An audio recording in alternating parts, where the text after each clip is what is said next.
Hey guys, welcome back to my YouTube channel Arihant lecturer. Guys, आज के इस video में हम बात करेंगे कि बोर्ड एग्जाम 2024 में आपको 95% लाने का सबसे आसान तरीका जो है उसके बारे में। ठीक है, एक ऐसा ट्रिक आपके साथ आज की वीडियो में शेयर करने वाला कि 110% अगर आप इस ट्रिक को या इस पूरे वीडियो को आप अंत तक देख लेते हो तो आपका बोर्ड एग्जाम में 95% लाने से कोई नहीं रोक सकता। ये 2024 का न्यू और बेस्ट ट्रिक है। ठीक है, तो सबसे पहले हम बात करेंगे कि टॉपर क्या करते हैं, यानी टॉपर आपसे अलग क्या करते हैं कि वो 95% लाते हैं और आप 20%, 40%, 50%, 60% ऐसे लाते हो। ठीक है, टॉपर कैसे बने, ठीक है, ये चीजें जब जान जाओगे आप ना तो अपने आप खुद आपके अंदर फीलिंग आने लगेंगी और वो चीजें बताऊंगी कि जो टॉपर करते हो और आप नहीं करते हो, इस वजह से ये टॉपर बन जाते हैं और आप एक नॉर्मल स्टूडेंट रह जाते हो। ठीक है, और आपको क्या करना, अब से पढ़ाई कैसे करना, वो ट्रिक क्या है जिससे टॉपर अंतिम समय में फॉलो करता है और टॉपर बन जाता है। ठीक है, टॉपर भी उतना ही पढ़ता, वो चीजें सब आप पढ़ोगे। ठीक है, जो टॉपर पढ़ा अगर आप भी उसको पढ़ोगे, लेकिन ये टॉपर कौन सा ट्रिक लगाता है कि टॉपर बन जाता है और आप एक नॉर्मल स्टूडेंट 70-80% पे टिक जाते हो। ठीक है, कम समय में पढ़ाई कैसे करना, यानी पूरे पढ़ाई को आपको मैनेज कैसे करना है, अगर आप इस वीडियो को देखते थे तो पक्का आप भी अब टॉपर बन जाओगे। ठीक है, तो सबसे पहले टॉपर देखो, सबसे पहला काम अपना क्या करता है। सबसे पहले टॉपर अपना एक गोल यानी एक लक्ष्य, एक टारगेट सेट करता है कि मुझे, अगर आपको ना 70%, 80%, 90%, 95%, ठीक है, 95%, 98% लाना है, तो इसको टॉपर सेट करता है अपने दिमाग में। क्योंकि देखो, ये आपका जो दिमाग है ना, ये बेवकूफ़ है, इसे बेवकूफ़ आपको बनाना है। कैसे, वो चीज़ें मैं आपको बताऊंगा। देखो, अगर ना आप एक टारगेट सेट करते हो, जैसे अगर आप किसी बस को चलाकर छोड़ दोगे तो वो बिना टारगेट नहीं है कि इसको कहाँ जाना है। ठीक है, उसके अंदर ड्राइवर नहीं है तो उसका कोई टारगेट नहीं है और वो क्या करेगी, कुछ दूर जाएगी, जाते जाते कहीं इधर उधर लड़ जाएगी। ठीक है, उसी तरह सेम वही पोजीशन यहाँ पे भी है कि आपको क्या करना है, 70 से 80%, 90%, 98% जितना भी है, आपको एक टारगेट सेट करना है। क्योंकि अगर आपको 80% लाना है, 95% लाना है, ठीक है, 90% लाना है, तो आपको टारगेट कितने का सेट करना है। अगर 90 लाना है ना, अगर 90 लाना है तो आपको 95 का टारगेट सेट करना है। क्योंकि ये शरीर आपकी ना ढल जाएगी उसी में। इसको ये एक काम दे दिया गया कि तुझे 95% लाना, इतना पढ़ना है। ठीक है, तो ये उसी हिसाब से ढल जाती है। जैसे देखो, आपके दिमाग बेवकूफ़ है, हमने बताया कैसे। अगर आपको मैं कहता हूँ कि आप पानी पूरी लो, ठीक है, जो फुल्की होता है, गोलगप्पे होते हैं, आप लो, मुंह फाड़ो, आपके मुंह में मैं डाल रहा हूँ तो आपके मुंह में पानी आ जाता है। ये दिमाग बेवकूफ़ है कि नहीं। ये इसको ये पता नहीं कि ये झूठ कह रहा है कि सच है। तो इसी वजह से आप उसकी आपकी बॉडी उसी में ढल जाती है। तो आप एक टारगेट से रहो, अगर आपको 80% लाना है तो आपको 85% का टारगेट सेट करना है। क्योंकि अगर आप गिरते भी हो ना तो 82, 83, 81 तक गिरोगे। ठीक है, तो देखो, और टॉपर क्या करता है, तो आपको भी एक टारगेट सेट करना है। क्या सेट करना है आपको, एक टारगेट, एक गोल बनाना है कि मुझे इतना परसेंट लाना है। टॉपर क्या करता है, टॉपर डेली हॉनेस्टी से पढ़ता है। ठीक है, देखो, टॉपर जो होता है ना, वो थोड़ा ही पढ़ेगा, कम पढ़ेगा, लेकिन रेगुलर पढ़ता है। ये चीज़ें इंपॉर्टेंट होती है। आप क्या करोगे, आप बिल्कुल खरगोश वाला काम करते हो कि आपने क्या किया कि एक दिन बैठे और 3 से 4 से चैप्टर, 5 चैप्टर पढ़ लिया। पढ़ने के बाद यार 2-3 दिन नहीं पढ़े, तो इसमें आपकी क्या होती है, आपकी फ्लो बिगड़ जाती है। ठीक है, जो फ्लो होती है वो बिगड़ जाती है, आप फ्लो को बिगाड़ लेते हो। तो आपको क्या करना है ना, एक ही घंटा पढ़ो, एक ही चैप्टर पढ़ो, लेकिन डेली पढ़ना है। हॉनेस्टी यानी ईमानदार से, आपको यहाँ पे मेहनत से पढ़ना है। ठीक है, मेहनत से पढ़ना है, एक ही चैप्टर पढ़ो, लेकिन समझ के पढ़ो। और अपनी डाइनिंग टेबल जो है, जहाँ स्टडी टेबल जो है, ऐसे जगह पे करो, एकांत होना चाहिए। यानी कि 1 से 2 महीने के लिए आप सबसे अलग हो जाओ। ठीक है, और आप अपनी पढ़ाई पे पूरी की पूरी फोकस करो और वहाँ पे बैठो। और देखो, ध्यान भटकाने वाली चीज़ जैसे हो गई अपने आपके पास मोबाइल फ़ोन। ठीक है, मोबाइल फ़ोन, टीवी वगैरह का रिमोट इत्यादि चीज़ों को अपने से दूर रखें। अगर मोबाइल फ़ोन में फेसबुक है, इंस्टाग्राम है, ट्विटर है, इन सब चीज़ों को आप अभी के लिए अनइंस्टॉल करके रख दें, क्योंकि ये कभी डिलीट होने वाली नहीं है। ठीक है, आजीवन रहेगा, एग्जाम बाद आप इसे यूज कर लेना। ठीक है, और देखो, टॉपर क्या करता है, नेक्स्ट टॉपिक पढ़ने के साथ साथ पीछे पड़ी हुई चीज़ों का क्या करता रहता है, रिविजन करता रहता है। आप क्या करते हो कि आगे पढ़ते जाते हो, पीछे 4 महीना बीत गया, 3 महीना बीत गया, कोई आप रिविजन नहीं किए, तो जो पीछे पढ़े रहोगे ना चीज़ें, ये भूलते जाती है। दिमाग में एक ऐसी सिचुएशन आती है कि उसको वो डिलीट करता चला जाता है। तो आपको ना क्या करना है कि जब भी आप नेक्स्ट टॉपिक चैप्टर पढ़ने के साथ साथ पीछे जो पढ़ी हुई चीज़ें हो उसे एक बार देख लो। अगर वो डेली देखते भी रहोगे ना तो वो चीज़ें आपके दिमाग से डिलीट नहीं होंगी, हर समय रहेंगी। अगर वो क्वेश्चन बोर्ड एग्जाम में आता है आपके सामने पड़ गया ना तो उसके आंसर आप लिखने लगोगे तो आप 110% उसके आंसर लिख लोगे, ठीक है।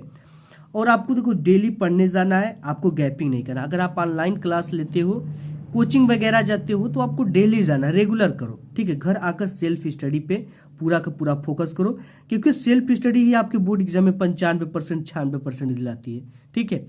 तो इसको आपको सेल्फ स्टडी डेली करना है, पढ़ी हुई चीज़ों को आपको, जो पीछे पड़ी हुई चीज़ों का रिवीजन जरूर करते चलना है। नेक्स्ट देखते हैं टॉपिक। देखिए आप भी टॉपर बन सकते हो, ठीक है। गुदड़ी में लाल छिपा होने का मतलब क्या होता है? कमजोर विद्यार्थी अगर मेहनत करना चाहे तो वो टॉपर बन सकता है, ठीक है। देखो यही 1 से 2 महीना का समय होता है, यही 1 से 2 महीना जिसमें टॉपर अपना दम दिखाता है, ठीक है। इसमें आपको क्या करना है? टॉपर के साथ रिवीजन स्टार्ट कर देना है।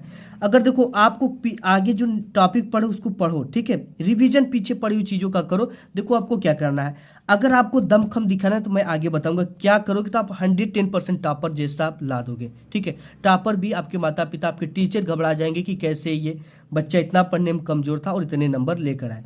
आप भी टॉपर बन सकते हो।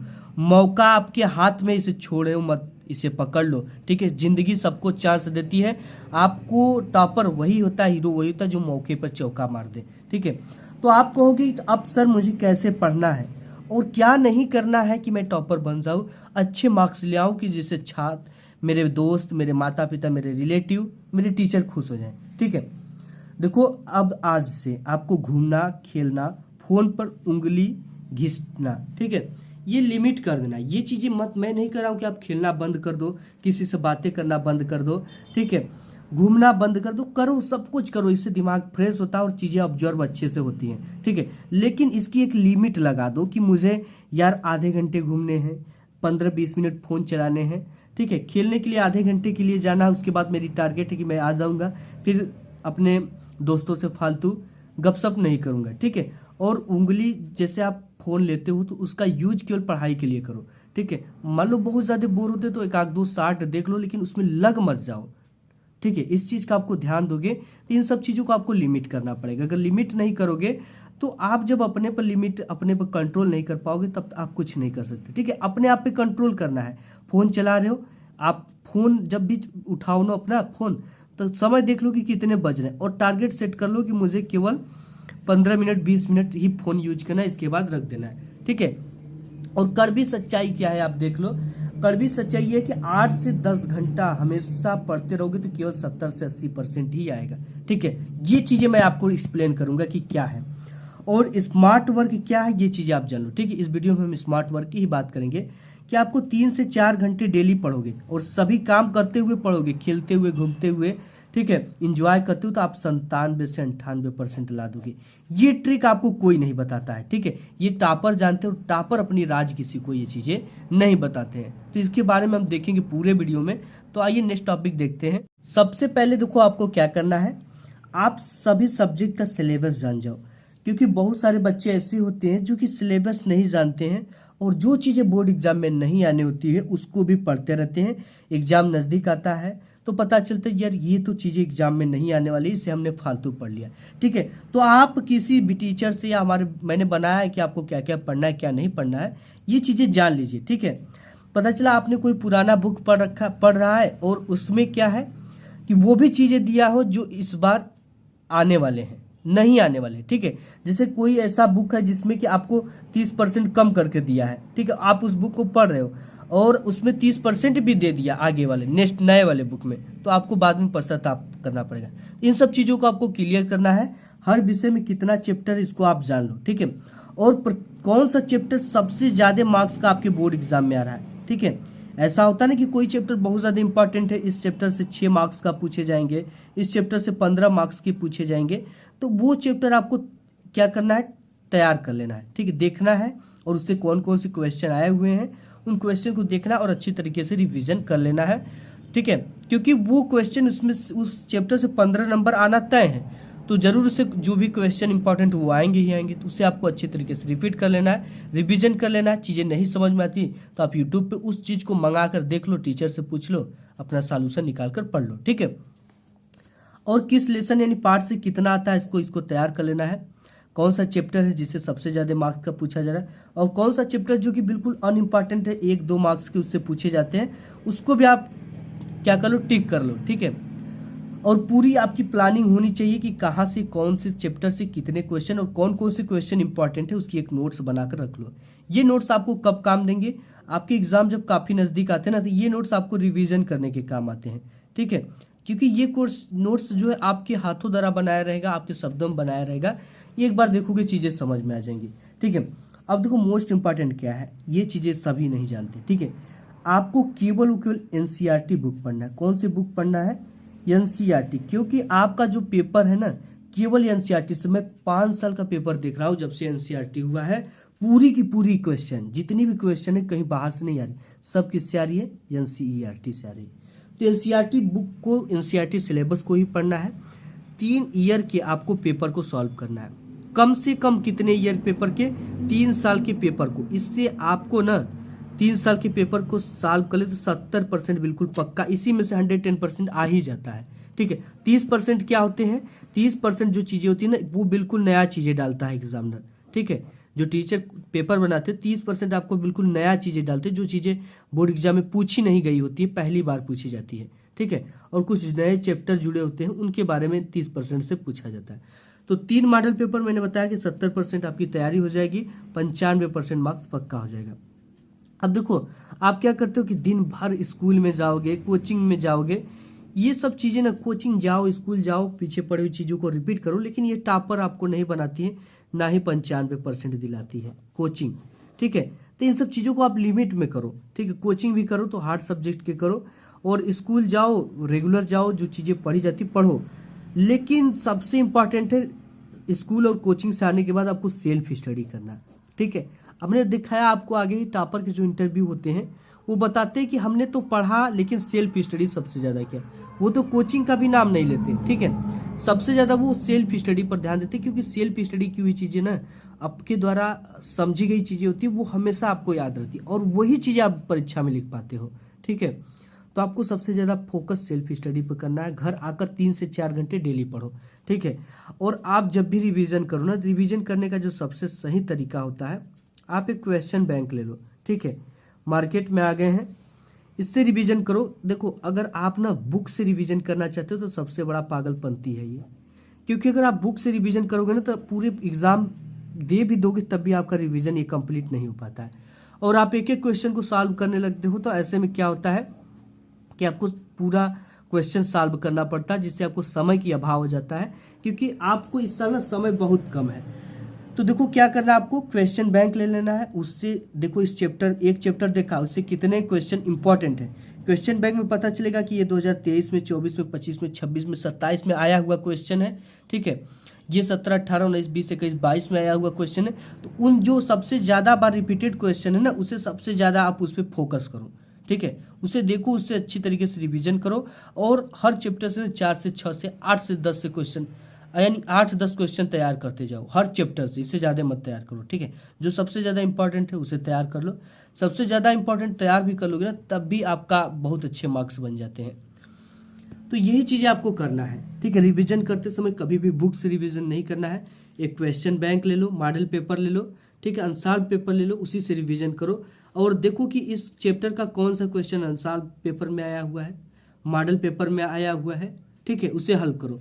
उस चैप्टर को जानो कि ये चैप्टर इंपॉर्टेंट है, तो मॉडल पेपर में देखो इसके कितने क्वेश्चन आए हैं और इस चैप्टर से कितने मार्क्स का आ रहा है, ठीक है, किस तरह के क्वेश्चन आ रहे हैं। इन सब चीज़ों का आपको पता लगता है क्वेश्चन बैंक से, और किस तरह के क्वेश्चन बोर्ड में पूछे जाते हैं।